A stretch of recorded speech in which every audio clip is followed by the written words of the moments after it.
Aduh, gak enak kali ku rasa kerja di tempatku. Masa gajinya cuma 2 juta sebulan? Kau masih mending lah kerja begitu dapat gaji 2 juta sebulan. Lah, aku gajiku 2,5 juta. Tapi kerjanya mirip kali macam kerja paksa. Berapapun gaji kalian, harusnya kalian itu bersyukur. Tapi bang, kerjanya nggak sesuai lah sama gajinya. Mending kayak gitu daripada kalian nganggur kayak dulu. Iya sih. Kalau kau sendiri gimana? Kalau aku, meskipun gajiku nggak seberapa, tetap aku syukuri. Karena itulah aku bisa kerja dengan senang hati dan tanpa beban.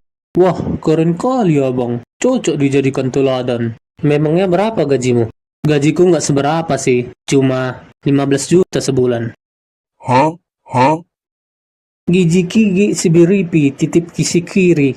Cimi, cimi limi bilis jiti sibilin. Hah?